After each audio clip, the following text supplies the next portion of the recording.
Conversando então sobre anemia por defeito enzimático.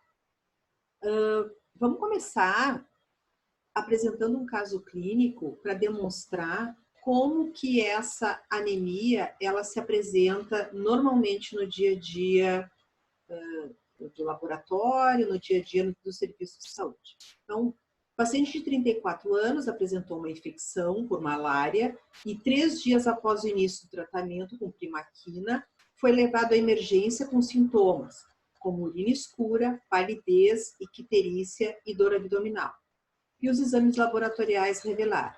É importante salientar, neste caso clínico, que é um paciente com 34 anos que estava bem, que estava normal, um paciente assintomático, que nunca tinha apresentado nenhum episódio semelhante na sua vida. Então, primeiro quadro, um paciente assintomático, um paciente com vida normal e que após o uso de um medicamento apresenta um quadro conforme descrito com dor abdominal, uma icterícia, 3 dias após receber essa medicação. Os exames, então, laboratoriais que ele apresentou, então, leucócitos, 5.000 leucócitos dentro da faixa normal, uma hemoglobina de 5, uma hemoglobina muito baixa, de novo, né, apresentando um quadro agudo, 3 dias antes provavelmente tinha uma hemoglobina normal, hoje tem uma hemoglobina baixa, um hematócrito acompanha 17%, um VCM 100,5 fentolitros, levemente aumentado, plaquetas 210 normais, reticulócitos de 11%, lembrando que o valor de reticulócito normal é de 0,5 a 1,5, até 2% no máximo, então está com uma reticulocitose importante, LDH muito elevada, 6.300, bilirrubina indireta 4,5, olha a faixa de normalidade, e o paciente tem icterícia, que foi apresentado lá no caso clínico, praticamente, então, bilirrubina total, a direta muito baixa, então toda ela é uma bilirrubina indireta, ferro normal, saturação normal, ferritina normal, B12 normal, folato normal e cumbis negativo. Aqui uma fotografia da presença de hemácias fragmentadas e raros esferócitos na distensão sanguínea. Tá? Então, salientando, né, os valores muito alterados, hemoglobina, reticulócitos, bilirrubina total, mas basicamente a bilirrubina indireta e cumbis negativo.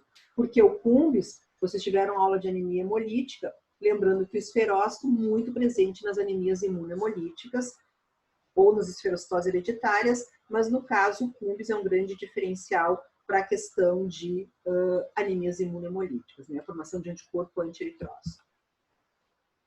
Vamos começar conversando então sobre a deficiência de G6PD, lembrando então que na eritropoese nós temos a diferenciação até a formação da hemácia pronta, madura no sangue periférico, e lembrando que na fase final, ainda dentro da medula óssea, o eritroblasto ele expulsa, ele perde o núcleo, temos o reticulócito e a hemácia. Então, para trazer o conceito que a hemácia, ela é uma célula sem núcleo. Então, ela não tem a capacidade de síntese proteica.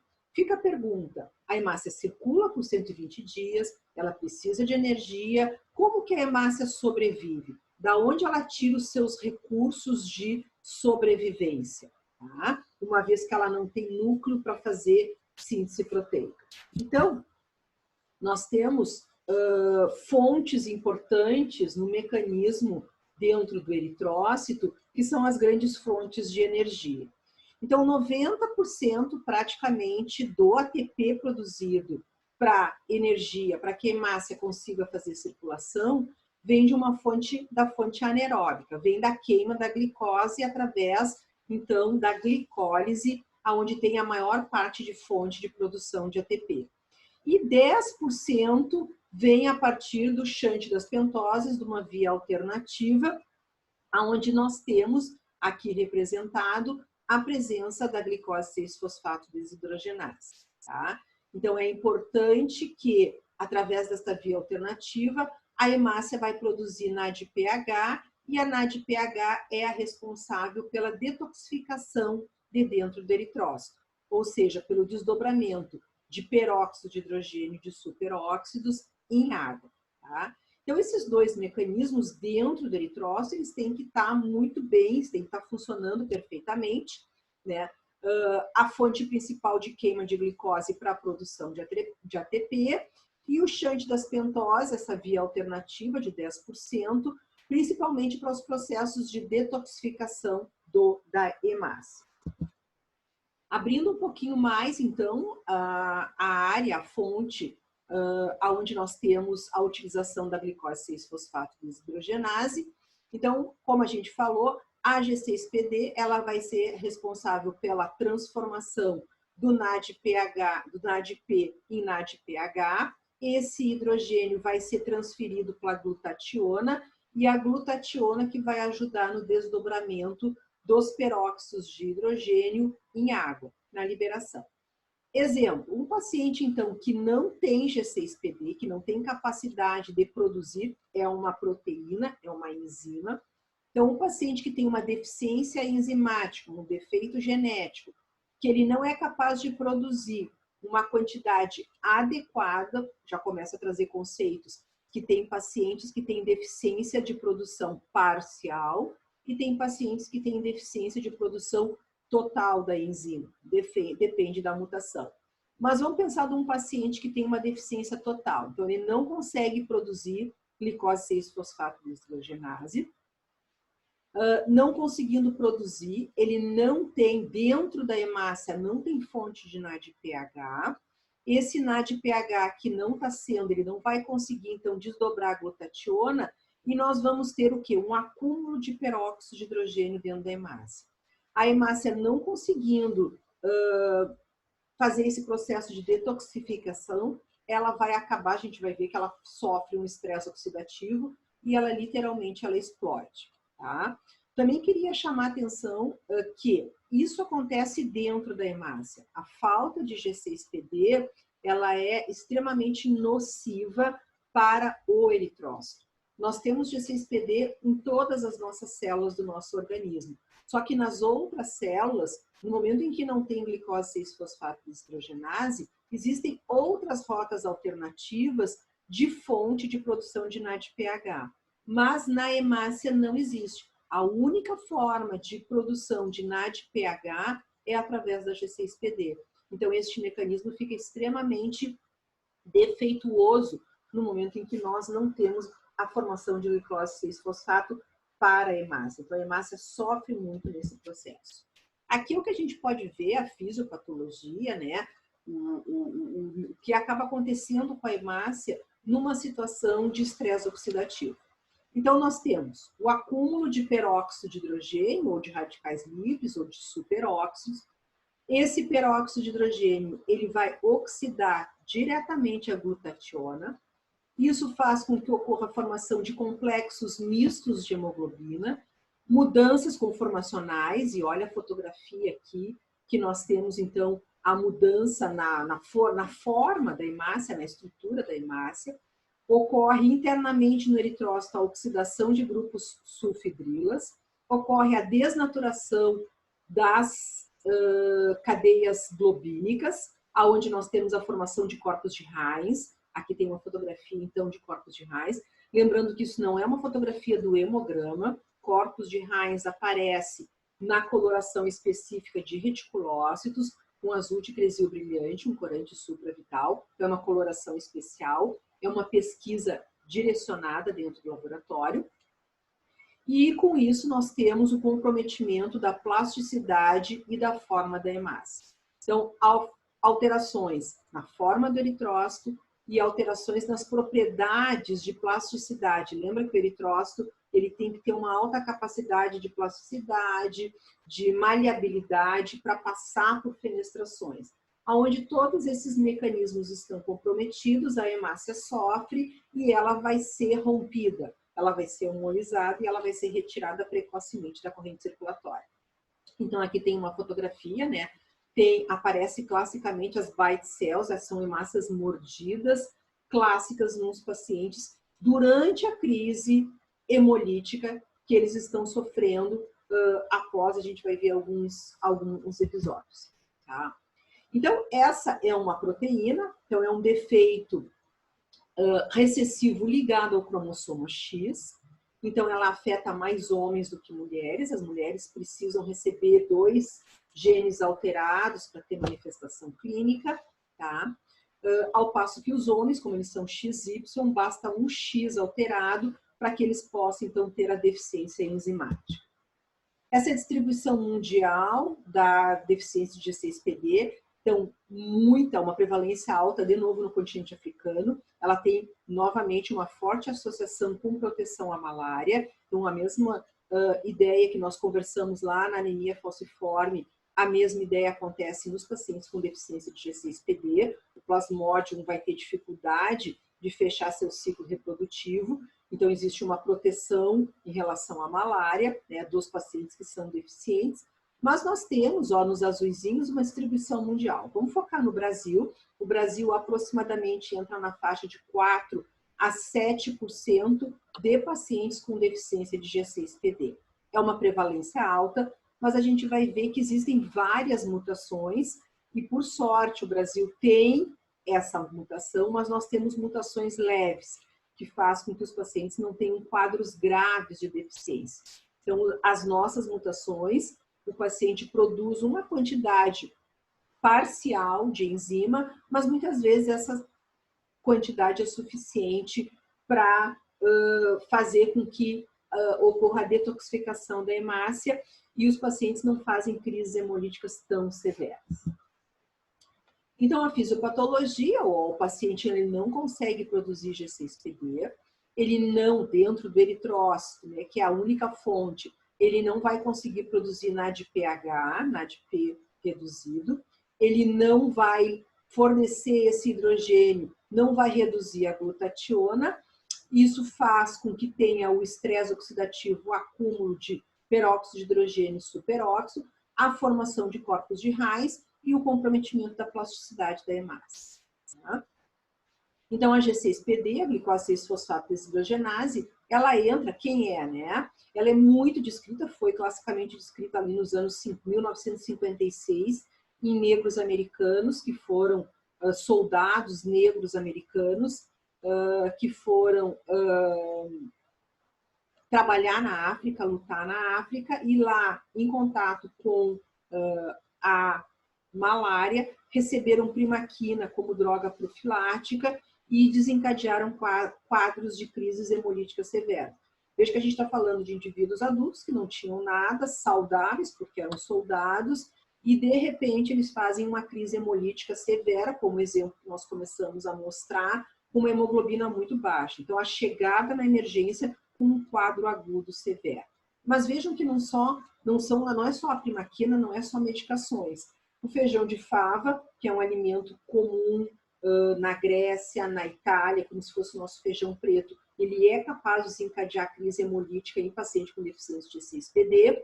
E após, está relato na literatura, após quadros infecciosos, não sabe muito bem se é pelo próprio processo da infecção, pela liberação desses superóxidos, ou através até do uso de medicamentos durante a infecção, mas tem relatos na literatura mostrando que, após a infecção, o paciente faz um quadro agudo, grave, severo de uma anemia hemolítica por deficiência de G6PD. E os achados laboratoriais, então, a gente vê aquela hemoglobina muito baixa, a presença das bite cells, das células mordidas, no hemograma durante a crise. Então, vejam que é no hemograma, quando o paciente está sendo ali atendido no processo da emergência, 3, 4 dias depois, vejam que os hemogramas anteriores são normais, e é clássico uma hemólise intravascular. Então, vamos relembrar que a gente viu também sobre os 2 grandes compartimentos de hemólise que nós temos, de hemólise fisiológica e de hemólise patológica.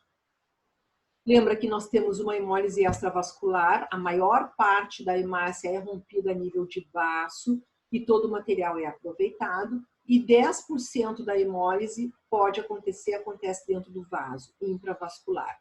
O que nós vemos nos pacientes com deficiência de G6PD é um grande aumento da hemólise intravascular.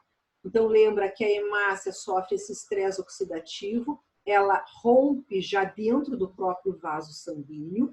Ao romper no vaso sanguíneo, ela libera a hemoglobina, então eles têm hemoglobinemia, tanto é que a gente observa durante a crise, a presença do plasma de cor chocolate avermelhada, isso é a liberação da hemoglobina livre direta na corrente circulatória. Essa hemoglobina vai passar pelo rim, o rim vai tentar reabsorver para não perder proteína direto na urina, mas essa hemoglobina, dependendo do grau de hemólise, é muito elevada, então ele ultrapassa a capacidade de filtração glomerular do rim e ele acaba apresentando, então, hemoglobina livre na urina, hemoglobinúria, então também uma urina de cor achacolatada. Mas a gente tem que lembrar que essa hemácia também ela perde a sua capacidade de maleabilidade, ela tem deformações estruturais. Então, parte um pouco da hemólise também acontece a nível de baço e por isso a bilirrubina é indireta.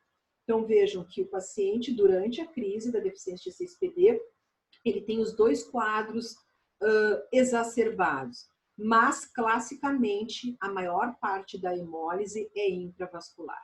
Então, o que nós temos? Hemoglobinemia, hemoglobinúria e um pouco da hemólise a nível de baço, com a presença de bilirrubina indireta, que não vai conseguir ser, ou insolúvel, que não vai conseguir ser conjugada adequadamente para ser adequadamente excretada.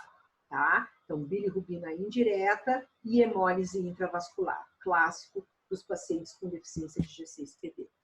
Aqui uma lista dos medicamentos, então está na bula dos medicamentos, quando esse medicamento pode desencadear uma crise hemolítica nos pacientes com deficiência de G6PD. Vocês podem ver que tem medicamentos clássicos de uso rotineiro, então como é importante o paciente saber se ele tem ou não a quantidade de enzima adequada. Aqui nós temos os antimaláricos, que é a primaquina, que foi a droga clássica descrita, tá? Mas a gente aqui tem que pensar, Rio Grande do Sul, a gente não tem malária, então poderia pensar, pô, então eu não tenho problema com deficiência de G6PD, mas nós temos outras doenças, como a AIDS em alta prevalência, onde os nossos pacientes recebem outras drogas. Então, olha aqui, ó, sulfas, tá?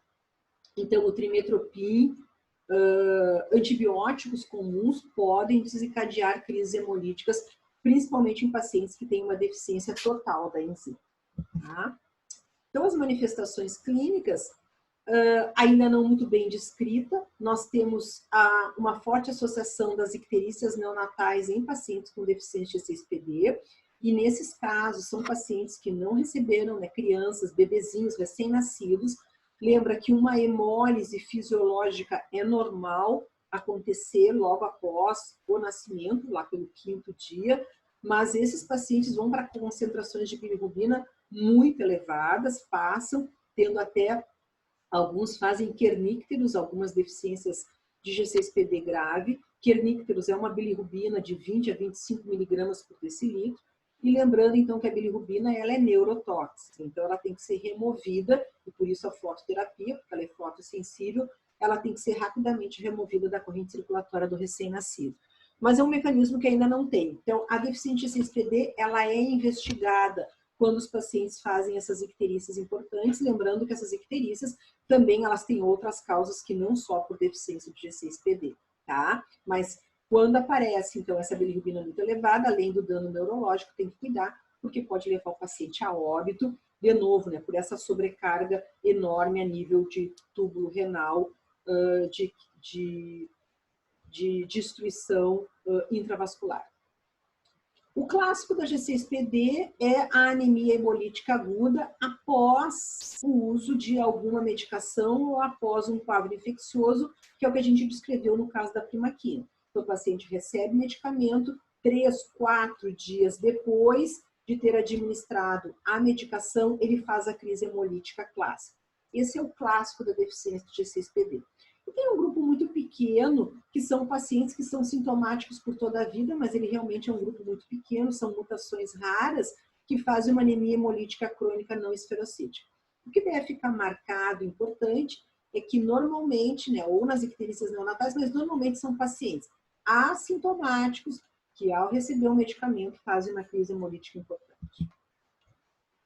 Então, lá, a maioria dos indivíduos são assintomáticos, eles fazem muitas vezes o diagnóstico ao acaso, A G6PD, essa enzima hoje, ela é investigada na triagem neonatal, no teste do pezinho da rede privada, não da rede pública no Brasil. Se vocês forem para países do Mediterrâneo, como Grécia, Itália, onde a prevalência é alta, faz parte da triagem neonatal populacional, porque é importante, lembra do feijão de fava, é um alimento normal no prato, né, de um grego. Então, eles têm que saber se eles são deficientes ou não para não desencadearem crise hemolítica.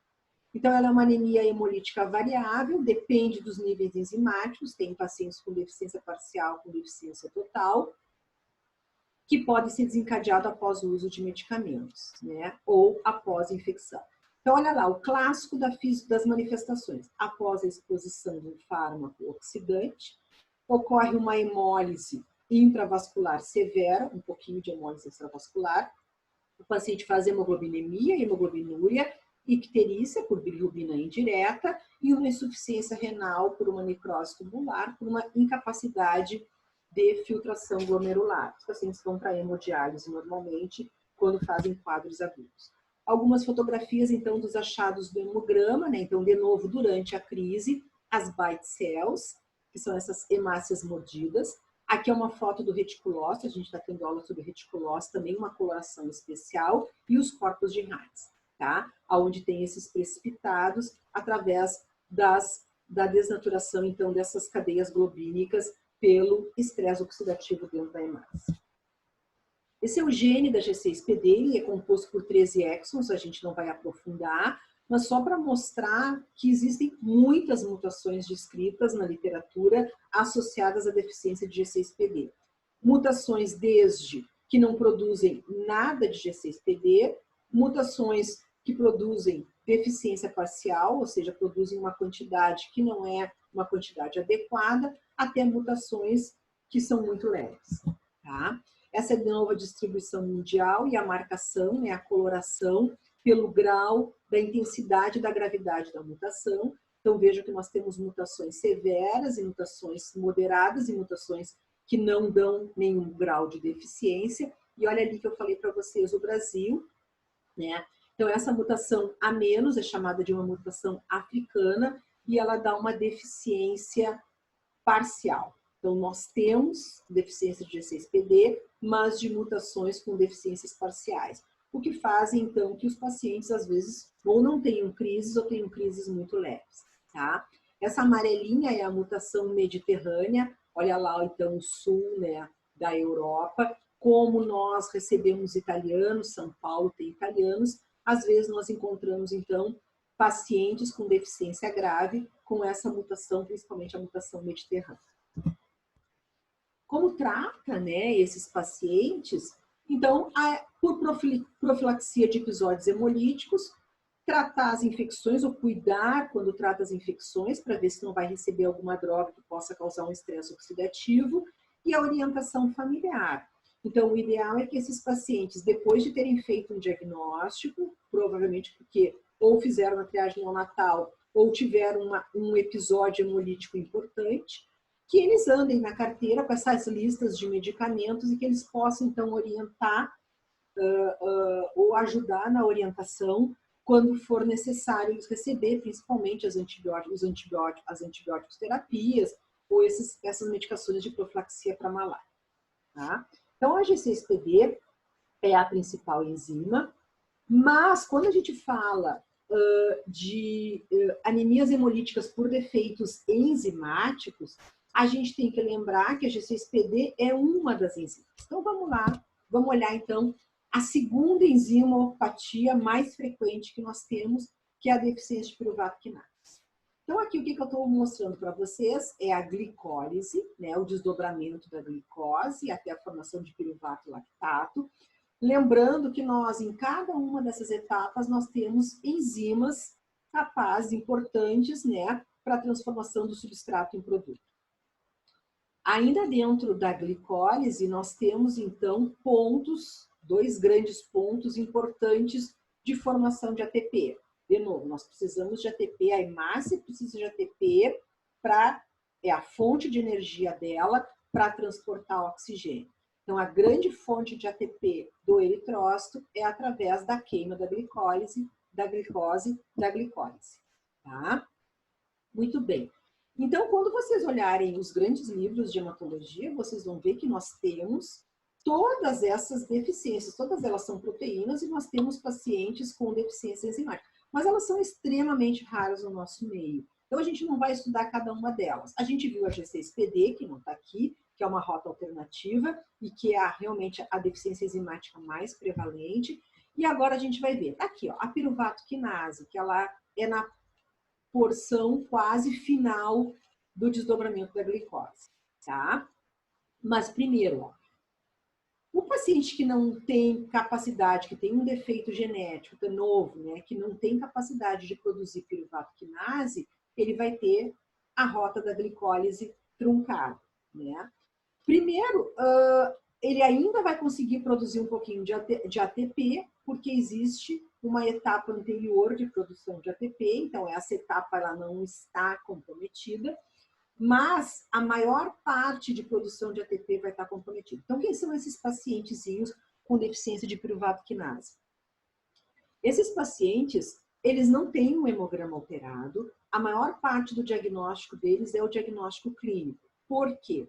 São pacientes que, na maioria das vezes, também são assintomáticos, têm uma vida normal, mas, exemplo, uma criança que numa aula de educação física, quando ela precisa de um aporte maior de oxigênio, de um transporte maior de oxigênio, na verdade, que ela entra nessa necessidade maior de ATP, a criança faz um quadro de anóxia.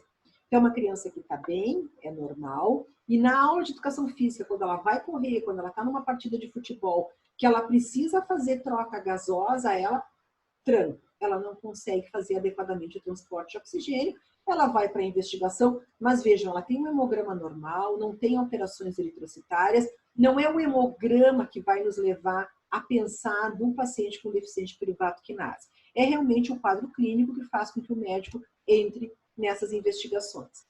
Então, ele é um defeito na glicólise, né? É uma rota comprometida dentro da glicólise, onde esse paciente vai ter uma diminuição da produção de ATP e uma dificuldade de transporte de oxigênio.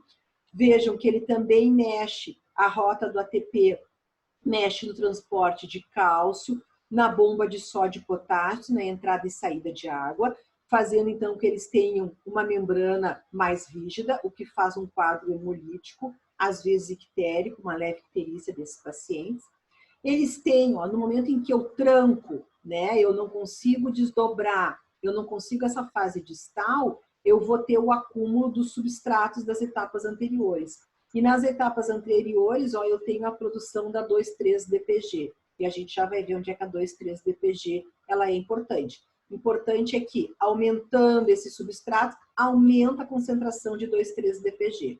Uma forma de tratamento, como eles fazem um pouco de hemólise, é tentar fazer uma esplenectomia, retirada do baço, mas nem sempre isso é a forma curativa desses pacientes. Então, só para a gente lembrar, ó, o ATP produzido, além de ser a fonte de energia, ele entra diretamente na bomba de sódio e potássio, mexendo, então, na estrutura da membrana do eritrócito, provocando uma rigidez nessa membrana. Tá? Também esse bloqueio aumenta a concentração de 2,3-DPG, e olha lá onde entra 2,3-DPG. Quando eu tenho uma molécula de hemoglobina que ela está ligada ao oxigênio, muito bem. No momento em que existe a liberação do oxigênio para o tecido, a molécula de hemoglobina, 2,3-DPG, ela atua como se fosse um bloqueio, né? Ela se complexa com a molécula, com as cadeias globínicas, impedindo a ligação com o oxigênio. Isso, numa situação normal, funciona muito bem esse equilíbrio.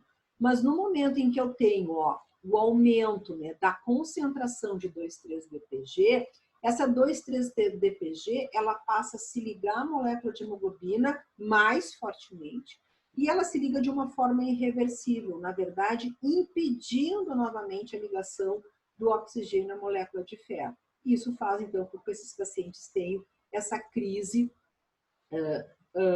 de anóxia pela falta da capacidade de transportar o oxigênio, tanto pelo bloqueio como pela falta do ATP, pela falta de energia. Tá? Mas como eu comentei com vocês, a gente conversou então sobre a G6PD, a gente conversou sobre a piruvato-quinase. A G6PD, sem sombra de dúvida, vou aumentar aqui. A G6PD, sem sombra de dúvida, ela é a enzimopatia mais frequente no nosso meio. A piruvato-quinase é a segunda mais frequente e as outras, então, são quase raras e a investigação é realmente uma investigação clínica, tá? Então, aqui, pessoal, a gente termina o nosso conteúdo, né, das anemias que a gente tinha para conversar com vocês.